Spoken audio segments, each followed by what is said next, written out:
from Hollywood, it's time now for Edmund O'Brien as... Johnny Dollar. Ralph Wheaton again, Johnny. I'm glad I caught you before you left. It's almost 2 hours before my plane leaves. What's on your mind? Another cable just came in from Manila. The amount taken in the burglary is roughly $75,000. That's dollars and not pesos. Dollars, yeah.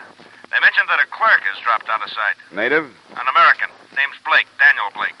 Blake, all right. Now, that's all so far. What's your hotel in Manila? Do you know yet? Yeah, the Hotel Tondo. Tondo, good. I'll get word to you there if I learn anything you can use. Well, good luck on the trip.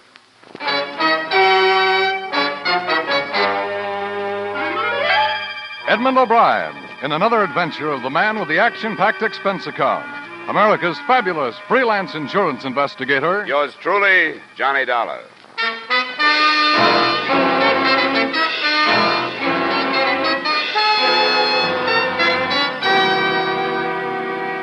Expense account submitted by Special Investigator Johnny Dollar to Home Office, Columbia All Risk Insurance Company, Hartford, Connecticut.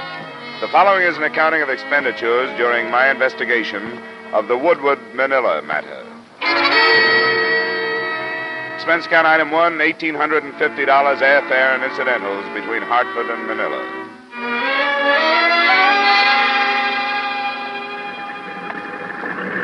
Passenger Dollar from the incoming PAL flight number 103. Will you go to the ticket office, please? Passenger Dollar from incoming PAL flight My name is number Dollar. I was 103. being paged. Oh, yes. These gentlemen are waiting for you. This is Mr. Dollar, sir. Oh, yes. I'm Floyd McDonald, Mr. Dollar, local manager of the Woodward Company. Oh, how are you, sir? And this is Irving Morgan, my assistant. Morgan? Glad to meet you. I've made arrangements to have your luggage sent to your hotel if you'd like to do it that way. Irving and I can drive you right in. Fine. That's darn nice of you. Well, I know how it is. At least I don't want to bother with details after a long flight like that. You'll give me your luggage check, sir? Oh, yeah. Have 'em right here. Thank you. Well, that's all, I think. The car's right outside. We can give you the details of the burglary on the way in. He told me very little that I didn't already know. The store he managed, one of Manila's largest hardware stores, was part of the American-owned Woodward chain. He had discovered the loss of the $75,000 himself Monday morning when he'd entered his office and found the safe open. Well, naturally, I feel very badly about it. But everything that can be done is being done. I don't know who the main office is blaming it on, but I think you'll find that Floyd and I were anything but careless. We've got 5 years without a loss behind us to prove that. And it only takes one failure to ruin a success, Irving. This $75,000. Do I understand that it was all American currency? No, it was made up of pesos, too. I stated the amount in dollars and cents when I reported the loss. Were you in the habit of keeping as much money as that in your office safe? Oh, it wasn't my idea, or to my liking. It was because of a company rule. They were worried about conditions on this side of the Pacific and ordered us to stop banking our cash here. Instead of the usual yearly transfer of our money, it has been going to the States once a month. They didn't save much this time. What about this clerk, Dan Blake? Oh, don't get me started on him. No, there's nothing proved yet, Irving. What is it going to take to open your eyes, Floyd? We don't agree on just what to think about Dan, Mr. Dollar. In spite of the circumstances, I find it almost impossible to believe that Dan would do this to me. Could he have done it? Of course he could. He had access to the office, and he could have memorized the combination of the safe. Yes, that's true, but I can't forget that he was a very good friend of mine. He was like a son to me. Was he in any trouble that you know of? Owe any money? I hadn't heard of anything. He's been out of sight 4 days now. What kind of a search has been made for him? Well, I understand that the police have been working very hard. They class him as the chief suspect, too. Yes, but you've got to realize that the Philippines aren't like the States, Dollar. It's not hard to drop out of sight here. It's a big world. I know. I just watched a lot of it pass by. Well, as soon as my luggage arrives and I can get into a fresh suit, I'll contact the police, see what they've got.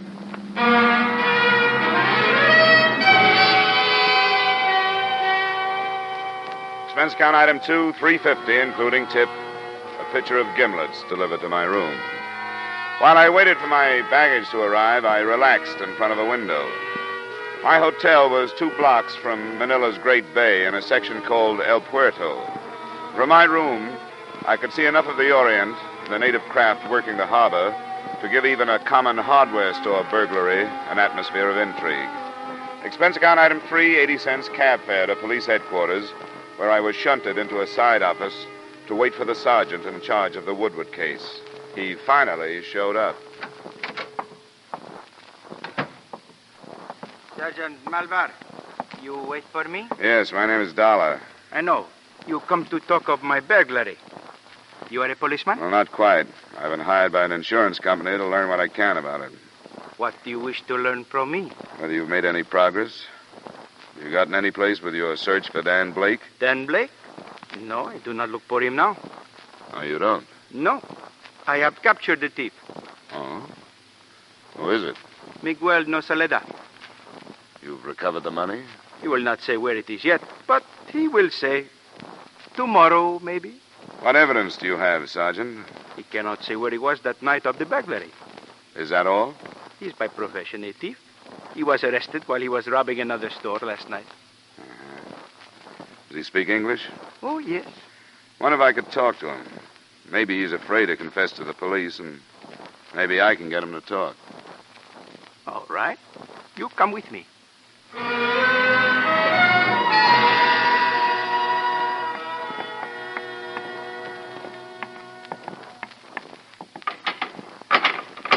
You do not stay long, only 5 minutes. That's good enough. Miguel? Who are you? Why you come here? How old are you, Miguel? 50. Where do you work? No work. Get hurt in bombing, no work. You have any children? See, 2 daughters. Where do they work? Does either one work at the Woodward hardware store? Work in prison. Both work in prison. Sergeant Malvar says you stole some money from the Woodward store. No, Well, you'll make it easier for yourself if you tell the truth and give up the money. I don't got money. If I got money, then why I steal 5 pesos from other place? Why? You tell police why. If I got lots of money, why steal a little more? Why? Because I don't got lots of money. It's good enough for me, Miguel. Sorry I took up your time. You do not stay long? I think he wants to sleep. What would he say to you? That he didn't do it. And if he had, you wouldn't have caught him stealing 5 pesos because he wouldn't have needed it. He need a kick in the head for his lying. Do you have any connection between him and the Woodward place? He tell you he got 2 daughters in prison? Yeah. He lies. They come out, but they do not go back to him because he steal their money. Oh? The daughters have connection with Woodward's? Connection? If we need connection, we find one all right. Tomorrow, maybe?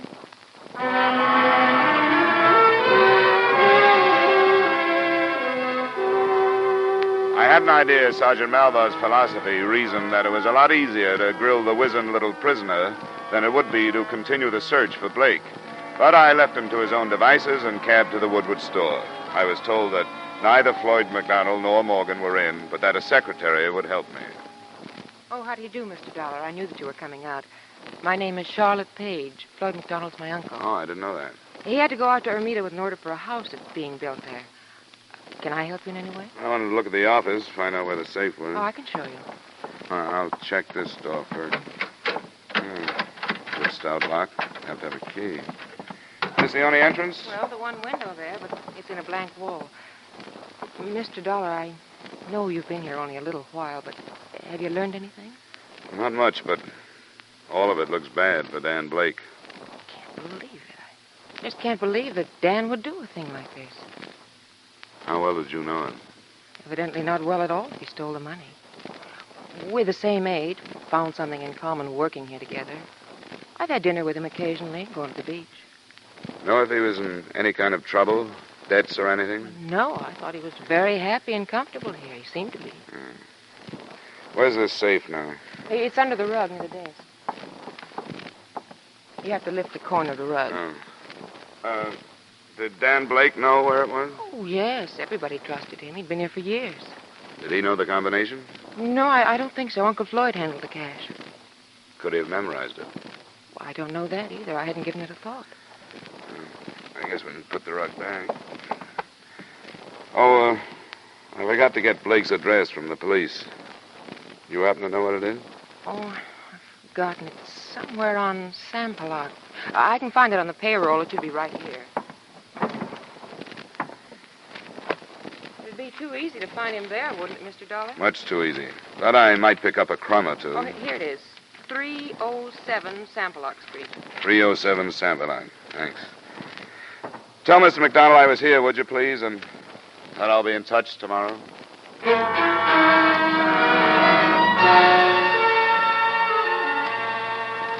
There was a fair biography of Dan Blake in his rooms. I learned that he was born in Duluth, Minnesota, 26 years ago, that his father wrote him occasionally, that he had sailed with the Merchant Marine during the war and had made a few inter-island trips after that. Floyd McDonald had said he was a student of the Philippines, and that was borne out by photographs and receipts from steamer and airlines. I made a list of the places he'd visited, but that was all I could do for that day. It wasn't until the next morning that I went to police headquarters and waited again for Sergeant Malvar. You come back again. We do very good without your help. Well, pardon me, I don't want to butt in. I just wondered if you knew that Dan Blake spent a lot of time learning these islands. Oh? Did you know that he'd spent some time in San Jose, on Mindoro, on Marinduque, and in Palo on Leyte? I did not know. Well, it might pay you to check those places. There are more, too. From here, clear down to Mindanao. The search is finished. Huh? What do you mean? Dan Blake has been found. He was adrift in a dugout on Tayabas Bay. He was taken aboard a ship, and then he died. What killed him? He was shot many times. What about the money? It has not been found. Not yet. Sure, but maybe tomorrow.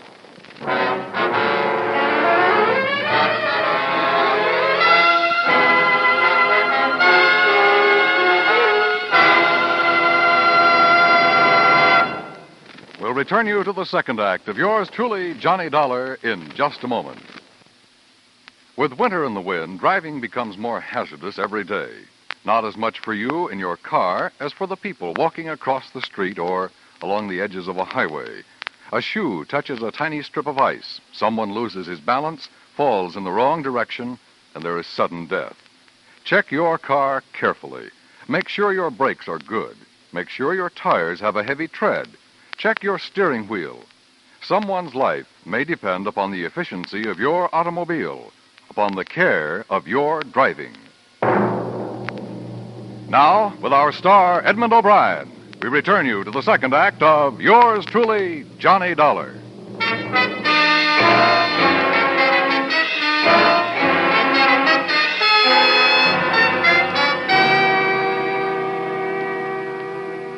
Sergeant Malvar, Manila Police, was again taking his inimitable approach to a subject, believing what he wanted to believe. When I asked him how he knew the body was that of Dan Blake, he told me the ship captain who had picked him up said so. How did he know? The man had mentioned the name before he died. That was all, and it wasn't enough for me. I put in a call for Floyd McDonald, the Woodward Company manager. Mr. McDonald's office? This is Johnny Dollar. Is Mr. McDonald there? Well, no, he stepped out for a moment. This is Charlotte. Is there anything I can do? I'm calling from police headquarters. They have a body down here. A body? Picked up by a ship someplace. They claim it's Dan Blake, but there wasn't any identification on him. You tell Mr. McDonald I want him to come and look at him?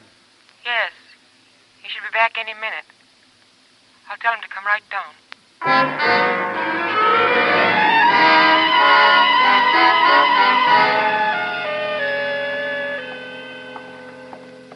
When did this develop, Dollar? And why wasn't I notified? Nobody was notified, Mr. McDonald. Sergeant Malvar was playing it close to his chest. And where is Sergeant Malvar? Didn't tell me where he was going. He left word that we could look at the body, and he left.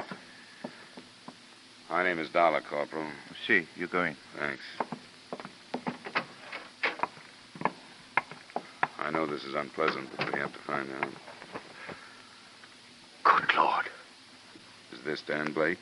Yes. Yes, it's Dan. Cover him up, please. Where did they find him? In a dugout canoe. Someplace called Tayabas Bay, I think. Yes. Tayabas Bay, southwest of here. Who found him? A man by the name of Kovar. He's the captain of an inter-island schooner. Could we leave here? Yeah, sure. What happened, do you know? Well, not firsthand. He'd been shot in the back 4 times. He was alive for a short time after Captain Kovar picked him up. The money has not been found. I see. Then there's no explanation yet. Not that I know of. Schooner is anchored offshore just south of the Pasig River. You know where that is? Yes. I'd like to talk to this Kovar. I guess I can hire a boat to take me out there, huh?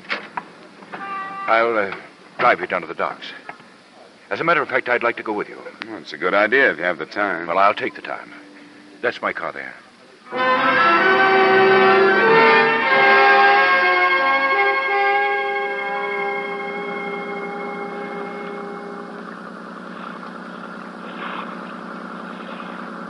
That must be the boat. The Sea Nymph. Is that the name? That's it. Skipper, that's the one there. The Sea Nymph. That's a little precious for a wreck like that, isn't it? Some are even worse. I don't know how they stay afloat. There's somebody on deck. What do you want? You Captain Kovar? Yeah, that's right. I want to talk to you about the body you brought in. You the police? No, this man is McDonald. Dan Blake worked for him. Hey, Corporal, get a line on the shoreboat. Okay, come on board. I'll put the ladder over for you. Watch it now. She's got quite a pitch today. Go ahead. Right. Have you got it? Yeah? My name is Dollar, Captain. I'm working on the burglary for an insurance company. Yeah, come on in the cabin. I'd like to learn about that burglary. All that police sergeant would tell me is that I got the money and I better give it to him. Well, that'll take some doing. Yeah, take the chairs, you two. I'll take the bunk here. Well, now, what's this all about? There's a little over $75,000 missing. He didn't have anything when I picked him up. He was in a dugout canoe? That's right. Looked like a Moro craft to me. Oh, I see what you mean. No, it was empty. I looked it over. How long did he live? Oh, 15, 20 minutes. Maybe not that long. I don't think taking him aboard did any good for him, but I didn't know. Did he say anything about the shooting? Nothing that I could understand. What did he say? I told you I couldn't understand.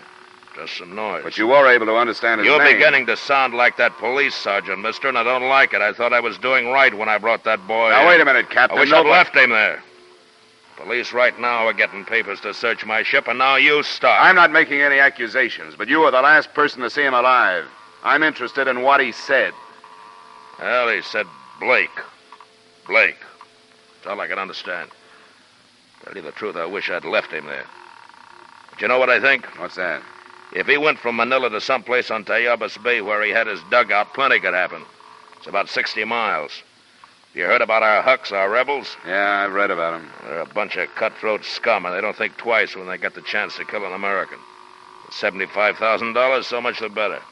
What do you think, Mr. McDonald? Well, certainly a possibility. The Hucks are active. I guess there's not a chance of putting our finger on it if that's what happened. Not a chance. All right. Then let's leave that possibility until the last.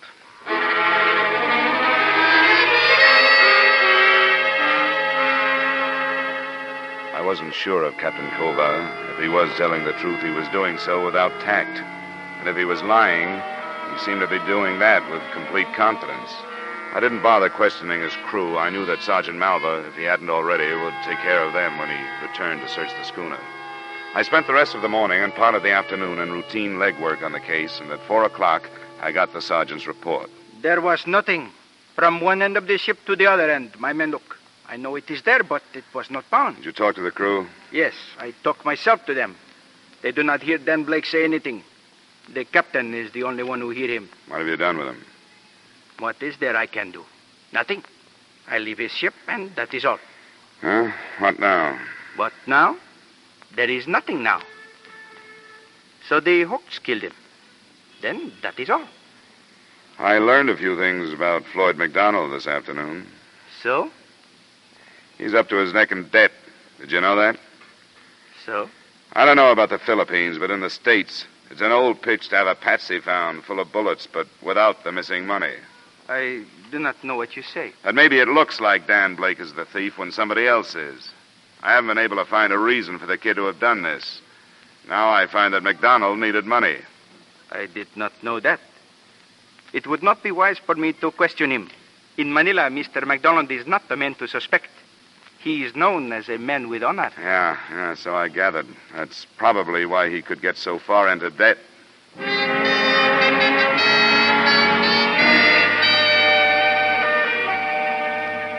I didn't think it would be wise at that point for me to question Floyd McDonald either.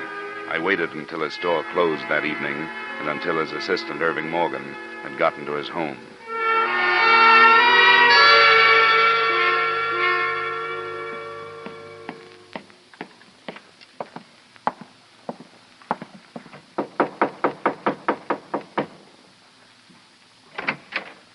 Good evening, Mr. Morgan. Oh, hello, Mr. Dollar. I've been thinking about you. Come on in. Thanks. Well, how's it going? It's hard to tell. From what I hear, the money is gone. For good. Did McDonald tell you that? Yeah, isn't that right? Maybe. I don't make it a habit to go around switching the values of national problems, but it's occurred to me that these Hucks could be pretty handy people to have around. I don't get you. Well, when a killing outside the city can't be explained any other way, it's marked off to the Hucks. Oh, you don't think they shot Blake? I'm not as sure of it as everybody else seems to be. Just what do you mean, Mr. Dollar? How much did you know about McDonald's personal life? Well, I see him socially, if that's what you mean. We're good friends. Does he owe you any money? Seems to me that's a very personal question. I have to ask that kind once in a while. I've learned that McDonald owes a lot of money to a lot of people. 1,000 here, 1,500 there. Loans, gambling debts. He'd be ruined if this became common knowledge, Mr. Dollar. He'd lose his position, everything. How far do you think McDonald would go to save himself? Are you telling me you think Floyd arranged this theft? Well, it's something to think about. And killed Blake to Oh, no, he didn't. You're sure of Well, that? He couldn't have. He's not that kind of man. He might be desperate, yes, but he'd never do a thing like that. Would he be at home now? I don't think so. It's only 7. He usually has dinner at the club. What club? The Merchants Club. Mr. Dollar, don't question him down there. Wait until he gets home. All right. I can count on you not to tell him I'm waiting for him? You certainly can. I want to stay as far away from this thing as possible.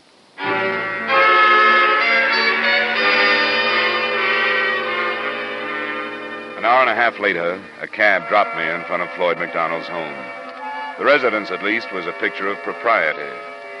Set in a fashionable suburb, it was within earshot of a bellboy somewhere in the bay. I followed a sidewalk across a neatly hedged lawn, and halfway to the house, I stopped to watch a man come out of the front door.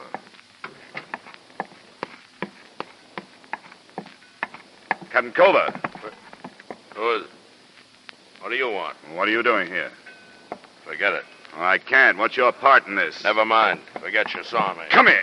Culver. Get off. Get off! Culver! Culver!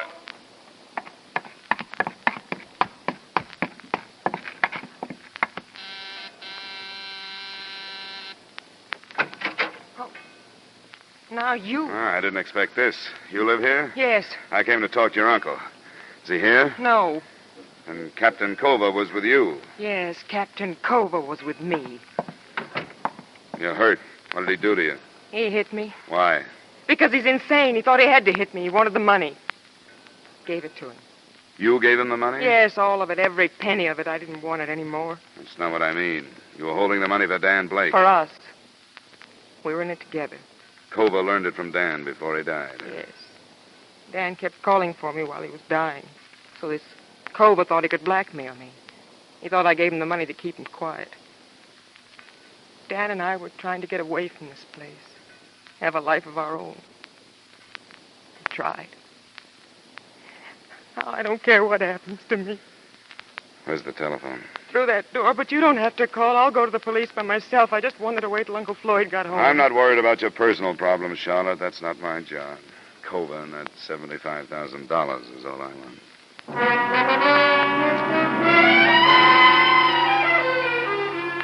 I tried not to waste a minute, but time slipped by. 15 minutes on the phone, 25 to get back to Manila.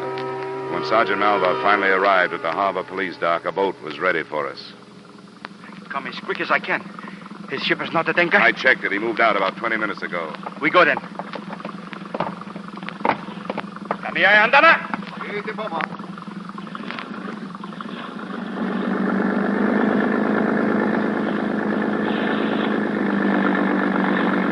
was a dark night. What if we don't find him? He do not get out of the bay. The boats near Corregidor are right now waiting. The girl, she was an accomplice? She held the money, so if he was picked up, you couldn't prove possession. She was going to meet him later. The hooks shot him? That's what Kova told her. So? But the hooks do not kill him. What's that? Police doctor. He say bullets do not kill Blake. Blake choked to death. Kova choked him to learn the secret. I think we can prove that, Sergeant. We get any more speed out of this thing? Come on, let's get inside, out of the spray.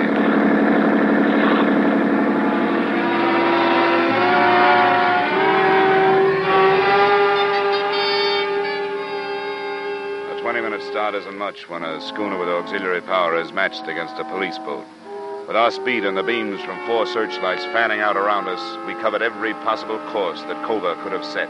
It took us less than 30 minutes. Come on! Already. We go outside. Yep, there she is. Now I show this man we are strong. But in more! We fire in front of him. That's slowing him down. He cursed me, that man, when I search his ship. Now Sergeant Malvari curse back. But in more!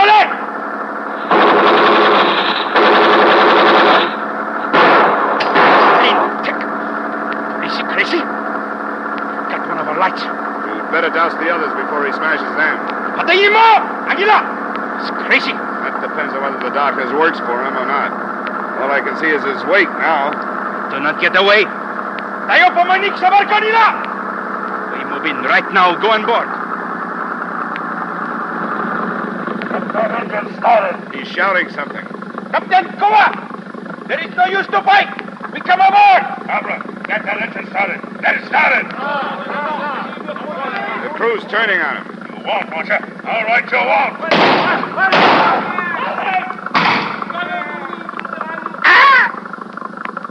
He's got to be stopped, Sergeant. Have your men stop him. Come on, there. He's running forward.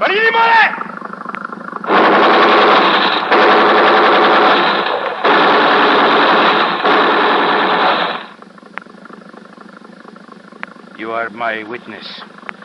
The officials do not like the killing of accidentals. I'm your witness. Now, if you'll put me aboard, I'd like to find that stolen money.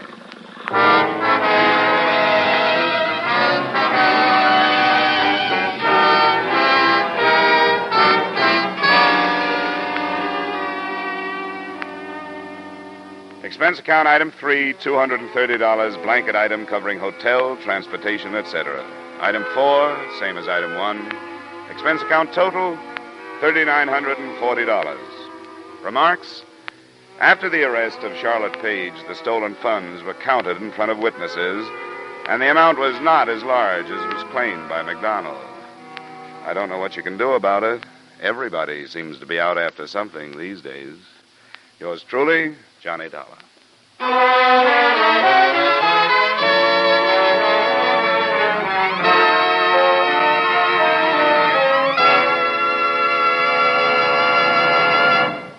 Yours truly, Johnny Dollar, stars Edmund O'Brien in the title role and is written by Gil Dowd with music by Wilbur Hatch. Edmund O'Brien's latest picture is the Paramount Pictures production, Warpath. Featured in tonight's cast were Bill Conrad, Lillian Baeff, Robert Griffin, Bill Johnstone, Hy Averback, and Jack Crucian. Yours truly, Johnny Dollar, is produced and directed by Jaime Del Valle. This is Dan Cubberly inviting you to join us next week at this time when Edmund O'Brien returns as... Yours truly, Johnny Dollar.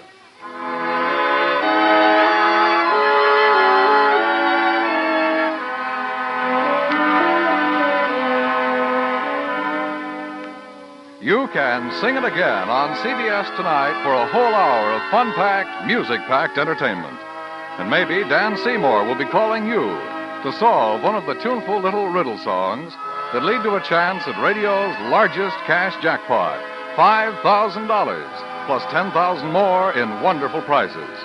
Alan Dale, Judy Lynn, Bob Howard, the Riddlers, and Ray Bloch's orchestra are on hand to sing and play the riddle tunes leading up to Dan Seymour's coast-to-coast calls. Be listening again later tonight when Sing It Again comes along on most of these same CBS stations. Now stay tuned for Von Monroe's Caravan, which follows immediately on most of these same CBS stations.